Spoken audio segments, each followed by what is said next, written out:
நடேசன் வண்டியை ஓட்டிட்டு வர்றது தெரியாம பல்லவன்கிட்ட சொல்லணும். அந்த கல் எடு, எவன் வரான்னு பார்க்குறேன், அவன் மண்டையையும் இந்த கண்ணாடியையும் உடைக்கிறேன்னு சொல்லிட்டு அவங்க காத்துக்கிட்டு இருக்க. ஆனால் உள்ளேருந்து இறங்கி வர்றதோ நடேசன். இதை பார்த்துட்டு மொத்த பேரும் ஷாக் ஆகிறது மட்டும் இல்லாமல் அவங்க வந்ததுக்கப்புறமா என்னடா என் சர்ப்ரைஸ் எப்படி இருக்குன்னு கேட்க, அதுக்கு சொல்லணும் இதுதான் சர்ப்ரைஸா, எங்கே போலீஸ் பின்னாடியே வந்துக்கிட்டு இருக்காங்களா, எங்கேருந்து இந்த வண்டியை திருடிட்டு வந்தீங்கன்னு கேட்குறாங்க.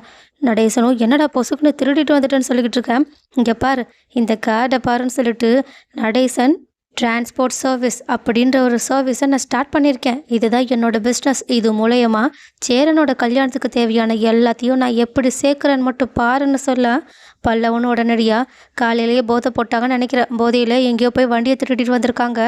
கண்டிப்பாக போலீஸ் வந்து மறுபடியும் குடும்பத்தோடு நம்மளை உள்ளே வைக்க போகுது. போன டைம் தான் ஏதோ நிலா அணி இருந்ததுனால நம்ம எல்லாரும் தப்பிச்சிட்டோம். இந்த டைம் கண்டிப்பாக இந்த ஆளால் நம்ம எல்லாரும் கம்பி என்ன போகிறோன்னு சொல்ல, நடேசனும் என்னடா சின்ன பையனாக இருந்துக்கிட்டு நான் என்ன சொல்கிறேன்றத புரிஞ்சுக்காம பேசிக்கிட்டு இருக்கேன், அவன் தான் அப்படி பேசிக்கிட்டு இருக்கானா, நீங்களும் அப்படியே பார்த்துக்கிட்டு இருக்கீங்க, நான் என்ன இந்த சோழன் மாதிரி திருட்டு பையன் நினச்சிக்கிட்டு இருந்தீங்களா, கௌரவமாக பொழைச்சிக்கிட்டு இருந்தவன் இப்போ ஏதோ வயசாகிடுச்சுன்னு கொஞ்சம் ரெஸ்ட்டில் இருந்தேன். ஆனால் என்ன உங்கள் எல்லாருக்கும் என்னோட மவுஸ் என்னன்னு தெரியல, அதை நிரூபித்து காட்டணுன்றதுக்காக தான் நான் எந்த வயசுலேயும் பிஸ்னஸ் ஸ்டார்ட் பண்ணியிருக்கேன்னு சொல்ல, அதுக்கு பாண்டியும் முதல்ல உங்களோட உடம்பை பற்றி உங்களுக்கு தெரியுமா இல்லையா, டாக்டர் அன்னைக்கே சொல்லியிருக்காங்க உங்களுக்கு பிபி ஹையாக இருக்குன்னு சொல்லிட்டு, அதுக்கும் இப்போ டேப்லெட் சாப்பிட்டுக்கிட்டு இருக்கீங்க, ரோட்டில் சைக்கிளில் போகும்போது மயங்கி விழுந்தாலே எவ்வளோ பெரிய பிரச்சனை வரும், இப்போ நீங்கள் வண்டி ஓட்டிகிட்டு போகிறேன்னு சொல்லிக்கிட்டு இருக்கீங்க, இதெல்லாம் சரிப்பட்டு வராது, நீங்கள் ஒழுங்காக வண்டியை எங்கேருந்து வாங்கிட்டு வந்தீங்களோ அங்கேயே கொடுத்துட்டு வந்துருங்கன்னு சொல்ல, நடேசனும் டேய் நான் சொந்த வண்டியை வாங்கிட்டு வந்திருக்கேன்டா, ஏதோ எவங்கிட்டயோ வந்து பிடுங்கிட்டு வந்த மாதிரி கொடுத்துட்டு வந்துருங்கன்னு சொல்லிக்கிட்டு இருக்கீங்க, உங்களுக்கெல்லாம் இது சர்ப்ரைஸாகவே தோணலையான்னு கேட்க, அதுக்கு சொல்லணும் இதெல்லாம் சர்ப்ரைஸாக கிடையாது, கண்டிப்பாக நீங்கள் ஏதோ ஒரு கோல்மால் பண்ணி தான் வாங்கிட்டு வந்திருப்பீங்க, அப்படி இல்லைனா உங்களுக்கு இந்த வண்டி வாங்குற அளவுக்கு பணம் எங்கே வந்துச்சு, ஒரு டீ காஃபி அடிக்கணுன்னா கூட அதுக்கு 1000 தடவை யோசிச்சு போக வேண்டியதாக இருக்கும், உங்ககிட்ட தான் பணமே இல்லையே, உங்களால் எப்படி இந்த வண்டியை வாங்க முடிஞ்சிருக்குன்னு நான் இப்போ யோசிச்சுக்கிட்டு இருக்கேன். கண்டிப்பாக பல்லவன் சொன்ன மாதிரி பின்னாடி ஏதோ பிரச்சனை வரப்போகுதுன்னு மட்டும் எனக்கு தெளிவாக தெரியுது. அண்ணா தயவு செஞ்சு இவங்களை அப்படியே துரத்தி விட்டுருனேன், வீட்டுக்குள்ளே இருந்தால் திருட்டு பையன் அப்படின்னு சொல்லிட்டு நம்ம மொத்த குடும்பத்தையும் தூக்கிட்டு போனாலும் போயிடுவாங்கன்னு சொல்ல, ஆனால் சேரணும் சும்மா இருங்கடா, அப்பா அப்படிலாம் எதையும் திருட மாட்டாங்க, ஆனால் அப்பா நீங்கள் எப்படி இந்த வண்டியை வாங்க முடிஞ்சிச்சு, உங்ககிட்ட எல்லோரும் சொன்ன மாதிரி பணமே இல்லைல்ல, எவன்டா சொன்னது என்கிட்ட பணம் இல்லைன்னு, அதெல்லாம் உள்ள நான் சேஃப்டியாக வச்சுருக்கேன், ஏதோ வயசான காலத்தில் நீங்கள் யாரும் என்ன கவனிச்சிக்கலனாலும் நான் வாழ்கிறதுக்கு தேவையான பணம் எனக்கு வேணுன்றதுக்காக அதை சேர்த்து தான் வச்சுருந்தேன். இதை கேட்டுட்டு சோழனும் அதானே பார்த்தேன், நீங்கள்லாம் சுயநலவாதி அப்படின்னு மறுபடியும் நடேசனை திட்ட ஆரம்பிக்க, ஆனால் நிலாவும் சோழன் கொஞ்சம் அமைதியாக இருக்கீங்களா இல்லையா, சோழனும் சரி சரி நான் எதுவும் பேசலப்பா, பேசுகிறா எல்லாருக்கும் தப்பாக தான் தெரியுதுன்னு சொல்லிட்டு அமைதியாக சேரணும்.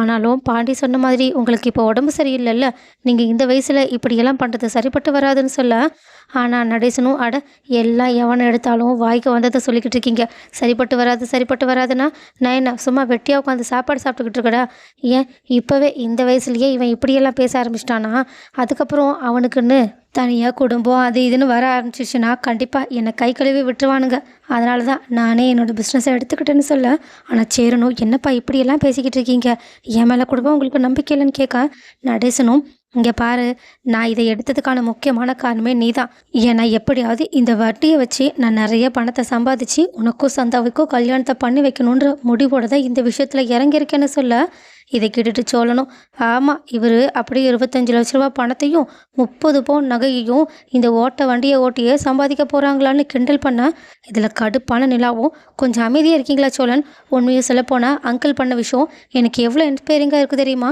அங்கிள் இப்போவே 6 மாதத்துக்கு அப்புறமா நமக்கு எவ்வளோ தேவைப்படும், அதுக்கு எப்படி உழைக்கணும்னு எல்லாத்தையுமே யோசிச்சு பார்த்து ஒரு பிஸ்னஸையே ஸ்டார்ட் பண்ணியிருக்காங்க, ஆனால் உங்கள் எல்லாருக்கும் அதுக்கான ஒரு யோசனை கூட வரல, நீங்களே நினச்சி பாருங்கள், ஒரு கறி வாங்குறதுக்கு கூட நீங்கள் பாண்டிக்கிட்ட பணம் கேட்டுக்கிட்டு இருக்கீங்க, ஏன் அந்த 25 லட்ச ரூபா பணத்தையும் 30 பவுன் நகையையும் உங்களால் எப்படி போட முடியும், முடிஞ்சளவுக்கு கொஞ்சமாவது செஞ்சு வச்சாதானே அவங்கள கன்வின்ஸாவது பண்ண முடியும், ஆனால் அதுக்கான எந்த ஒரு முயற்சியுமே எடுக்காமல் இருக்கீங்க, 4-5 நாளுக்கு மேலே ஆகுது, நீங்கள் இது வரைக்கும் என்ன சேர்த்து வச்சிங்க, 1 கிராம் தங்கத்தையாவது நீங்கள் எடுத்து வச்சிங்களான்னு கேட்க, இதை கேட்டதுக்கப்புறமா தான் சேரனுக்கும் தான் எந்தளவுக்கு இதை பற்றி யோசிக்காமல் இருக்குன்றதே புரிய வருது. ஆனால் சோழனும் ஏங்க அவ்வளோ பணத்தையும் நகையையும் நம்மளால் எப்படிங்க அரேஞ்ச் பண்ண முடியும், நான் சும்மா இப்போதைக்கு 6 மாதம் கல்யாணத்தை நிறுத்தி வைக்கணுன்றதுக்காக பேசிட்டு வந்தேன், மற்றபடி நம்மளால் அவ்வளோ பெரிய பணத்தை அரேஞ்ச் பண்ணவே முடியாதுன்னு நமக்கே தெரிகிறப்போ நம்ம எதுக்காக கஷ்டப்படணும், உடனே நிலாவும் அதுதான் அதுதான் உங்ககிட்ட இருக்க பிரச்சனை. அங்கிளை பாருங்க, நம்மளால முடிஞ்ச அளவுக்கு ஏதாவது பண்ணலான்னு இந்த வயசுலயும் அவங்களுக்கு உடம்பு சரியில்லாதப்பையும் ஒரு பிஸ்னஸ் ஸ்டார்ட் பண்ணி அதுக்கான முயற்சியில் இறங்கியிருக்காங்க. ஆனால் நீங்களாம் நல்லா உழைக்கிற வயசுல நல்லா மாடு மாதிரி உழைக்க முடிகிற தெம்புல இருந்ததுக்கு அப்புறமாவும் உங்களால் இதெல்லாம் முடியாதுன்னு கைவிட்டுட்டு உட்காந்துருக்கீங்க. என்ன பல்லவா, உனக்கும் உங்கள் அண்ணனுக்கும் சந்தாவுக்கும் கல்யாணம் பண்ணி வைக்கணுன்றதுல விருப்பம் இல்லையே என்ன?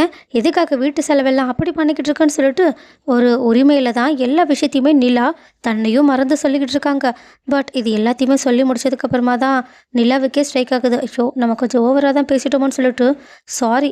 ஏதோ நீங்கள் அங்கிளை ரொம்பவே திட்டிக்கிட்டு இருந்தீங்களா, அவங்க பண்ணது ரொம்ப பெரிய தப்புன்ற மாதிரி பேசிக்கிட்டு இருந்தீங்களா, ஆனால் அவங்க கிட்ட இருக்க நியாயத்தை சொல்லணுன்றதுக்காக சொல்ல போய் நான் ஏதேதோ சொல்லிட்டேன், சாரி பல்லவா அப்படின்னு சொல்ல, அதுக்கு பல்லவனும் இல்லை நீங்கள் மட்டும் இப்படி சொல்லலைனா எனக்கும் இந்த விஷயத்தும் புரிஞ்சிருக்கவே முடிஞ்சிருக்காது. ஏன்னா அண்ணன் சந்தா அண்ணி மேலே எவ்வளோ அனுபவிச்சிருக்குன்னு எனக்கு நல்லாவே தெரியும். ஆனால் என்னால் முடிஞ்ச அளவுக்கு இந்த குடும்பத்துக்கு நானும் உதவி செய்வேன்னு சொல்லிட்டு அவங்க அங்கேருந்து எங்கேயோ கிளம்பி போகிறாங்க. அதுவும் சண்டே அன்னைக்கு எங்கேயோ கிளம்பி போக இதை பார்த்துட்டு சேரணும் எங்கே போகிறேன்னு கேட்க இதோ வந்துடுறேன்னு சொல்லிட்டு அவங்க எங்கேயோ ஒரு இடத்துக்கு போக, அதே மாதிரி சோழனும் நானும் வீட்டில் எதுக்காக சும்மா இருக்கணும் அண்ணா, நான் மதியானம் சாப்பாடுக்கு மட்டும் வரேன், கொஞ்சம் நேரம் வண்டி ஓட்டினா கொஞ்சம் பணம் கிடைக்கும், நானும் உன்னோட கல்யாணத்துக்காக பணத்தை சேகரிக்கணும்னு சொல்ல அவங்களுமே போகிறாங்க. பாண்டியும் ஆமாண்ணா, நானும் கராஜ் ஓப்பன் பண்ணுறேன், கொஞ்சம் வண்டி இருக்குது, அந்த வேலையெல்லாம் சீக்கிரம் முடிச்சு கொடுத்தா கொஞ்சம் பணம் கிடைக்கும், அதை வச்சு நம்மளும் ஏதாவது பண்ணலான்னு நிலா சொன்ன ஒத்த வார்த்தைக்காக மொத்த பேரும் உடனடியாக பல்லப்புக்காக கிளம்பி போகிறாங்க. ஏன் படிச்சுக்கிட்டு இருக்க பல்லவன் கூட பார்ட் டைம் ஜாப் பார்க்கறதுக்காக நிறைய இடத்துல கேட்கறதுக்காக தான் அவங்க வெளியவே கிளம்பி போயிருக்காங்க. சேரன் கூட இவங்க தனக்காக தான் இப்படியெல்லாம் பண்ணிக்கிட்டு இருக்காங்கன்றதை புரிஞ்சுக்கிட்டு நம்மளுமே ஏதாவது பண்ணணும்னு சொல்லிட்டு அனீஷ்க்கு கால் பண்ணிவிட்டு வீட்டில் சமைச்சு முடிச்சுட்டு அவங்களுமே வெளியே கிளம்பி போகிறாங்க. ஆனால் நிலாவும் தன்னோட வார்த்தைக்கு இந்த குடும்பத்தில் இவ்வளோ மரியாதை இருக்கான்னு சொல்லிட்டு அவங்களுமே ஆச்சரியத்தோடு பார்த்துட்ருக்காங்க. எல்லாத்துக்கும் மேலே நம்மளும் அண்ணனோட கல்யாணத்துக்காக ஏதாவது பண்ணணும்னு அவங்களுமே யோசிக்க ஆரம்பிக்கிறாங்க. ஏன் ஒருவேளை நம்ம நடேசன் அங்கிள் கூட சேர்ந்து அவங்களுக்கு ஹெல்ப் பண்ணலாமான்னு கூட யோசிக்கிறாங்க. பட் இருந்தாலும் நம்மளோட வேலையிலேயே கொஞ்சம் பெஸ்ட்டாக பண்ணால் கண்டிப்பாக இவங்க நினைக்கிற பணத்தை நம்மளால் ஈஸியாகவே 6 மாதத்துக்குள்ளே அரேஞ்ச் பண்ணி கொடுக்க முடியும்னு சொல்லிட்டு அவங்களோட வேலையில் எப்படி நல்லபடியாக எல்லா வேலையுமே முடிச்சு கொடுத்து அது மூலயமா பணத்தை சம்பாதிக்கிறதுன்றதை யோசிச்சு பார்த்துக்கிட்டு இருக்காங்க. நடேசனும் அடேங்கப்பா, இந்த வீட்டில் பெரியவன் நான், ஆனால் எனக்கு இருக்கிற மரியாதையை விட இந்த பொண்ணு சொன்ன ஒத்த வார்த்தைக்கு எவ்வளோ மரியாதை இருக்குன்னு சொல்லிட்டு அவங்க நிலா மேலே பொறாமையே பட ஆரம்பிக்கிறாங்க. ஏன் சண்டே கூட மொத்த பேரும் வேலைக்கு போயிட்டு மத்தியானம் சாப்பிட வந்துட்டு அங்கங்கே சாப்பிட்டு முடிச்சுட்டு சீக்கிரமாக கிளம்பி மறுபடியுமே உழைக்கிறதுக்காக போகிறாங்க. ஆனால் நைட்டு வரும்போது நிலாவும் எல்லாருமே உட்காந்து சாப்பிட்டுக்கிட்டு இருக்கும்போது அவங்கள ரொம்பவே பெருமிதப்படுத்துகிற மாதிரி, உங்களெல்லாம் நினச்சா எனக்கு ரொம்ப பெருமையாக இருக்குது தெரியுமா, நான் சும்மா ஒரே ஒரு தடவை தான் சொன்னேன், இப்படி சேர அண்ணனுக்கும் சந்தா அண்ணனுக்கும் கல்யாணத்தை பண்ணி வைக்கணும்னா இப்படி பண்ணணும் அப்படி பண்ணணும்னு, ஆனால் நீங்கள் அதை இவ்வளோ சீரியஸாக எடுத்துக்கிட்டு இப்படி போய் இவ்வளோ கஷ்டப்படுவீங்கன்னு நான் நினச்சி கூட பார்க்கல. சரி, நீங்கள் எல்லாரும் முடிவெடுத்துட்டீங்க, அதனால நம்ம எப்படி இந்த பணத்தை கொஞ்சம் கொஞ்சமாக சேர்த்து வைக்கிறதுன்றதுக்கான பிளானை போடுவோன்னு சொல்லிட்டு அவங்க லேப்டாப் ஓப்பன் பண்ண சோழனும் என்னங்க இதுக்கு போய் லேப்டாப் ஓப்பன் பண்ணுறீங்கன்னு கேட்க, அதுக்கு நிலாவும் இதெல்லாம் பிளான் போட்டு பண்ணாதான் நம்மளால் பண்ண முடியும்னு சொல்லிட்டு, இங்கே பாருங்கள், நீங்கள் எல்லாரும் சம்பாதிக்கிற பணத்தை டெய்லியுமே என்கிட்ட வந்து கொடுக்கணும், அதனால் நம்ம கொஞ்சம் கொஞ்சமாக அதை சேர்த்து வச்சுட்டு கொஞ்சம் கொஞ்சமாக அதுலேருந்து நகையை முதல்ல வாங்க ஆரம்பிப்போம், அதுக்கப்புறமா ஒரு பக்கம் பணத்தையுமே சேகரித்து வைப்போம். ஸோ 6 மாதத்துக்குள்ளே நம்மளால் எவ்வளோ பணத்தையும் நகையையும் சேர்த்து வைக்க முடியுமோ அவ்வளோ இதையும் சேர்த்து வைப்போம். அது மூலயமா நம்ம எப்படியாவது சந்தாவோட அப்பா அம்மாவோட மனசை மாற்ற ட்ரை பண்ணுவோம். ஏன்னா 6 மாதத்துக்குள்ளேயே எங்களால் எவ்வளோ சேர்த்து வைக்க முடிஞ்சிச்சுன்னா கண்டிப்பாக சந்தாவை கஷ்டப்படாமல் பார்த்துக்க வைக்க முடியும்னு சொல்லிட்டு நம்ம அவங்கள கன்வின்ஸ் பண்ண ட்ரை பண்ணலான்னு சொல்லிட்டு சொல்ல, சேரணும் இது ரொம்ப நல்ல ஐடியாமான்னு சொல்லிக்கிட்டு இருக்கா. அதுக்கப்புறமா நிலாவும் சரி எல்லோரும் சாப்பிட்டு முடிச்சிட்டிங்களே, இன்றைக்கி எல்லோரும் வேலைக்கு போயிருக்கீங்க, இன்றைக்கி உங்களோட லாபம் என்னன்றதை எல்லாத்தையும் கணக்கு காட்டுங்கன்னு சொல்லிட்டு அவங்க லேப்டாப் ஓப்பன் பண்ணி யார் எவ்வளோ பணத்தை கொடுக்குறாங்கன்னு சொல்லிட்டு பார்த்தா அத்தனை பேரும் கையில் அப்படியே நிறைய கட்டு பணத்தோடு இருக்காங்க. இதை பார்த்துட்டு நிலாவும் கோவத்தோட என்ன எல்லாரும் கடன் வாங்கிட்டு வந்தீங்களான்னு கேட்குறாங்க.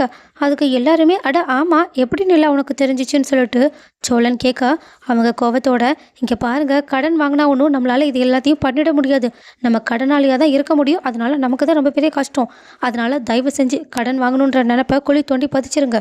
எல்லாத்துக்கும் மேலே நீங்கள் சம்பாதிச்ச பணத்தை மட்டும் எனக்கு கணக்கு காட்டுங்க, இந்த கடன் வாங்கின பணத்தை நாளைக்கே நீங்கள் போய் கொடுத்துட்டு வந்துடணும், புரியுதா இல்லையான்னு ஸ்ட்ரிக்டாக சொல்ல எல்லாருமே சரின்னு தலையாட்டிடுறாங்க.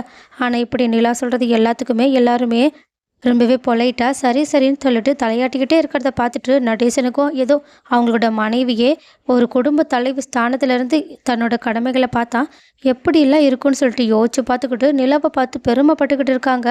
அதே நேரத்தில் நடேசனும் இன்றைக்கி அவங்க ட்ராவல்ஸ் மூலயமா ஓட்டின எல்லா பணத்தையுமே எடுத்து அப்படியே அவங்க நிலா கிட்ட கொடுக்க ஒவ்வொருத்தரும் அவங்களோட கணக்கை காட்டிக்கிட்டு இருக்கா.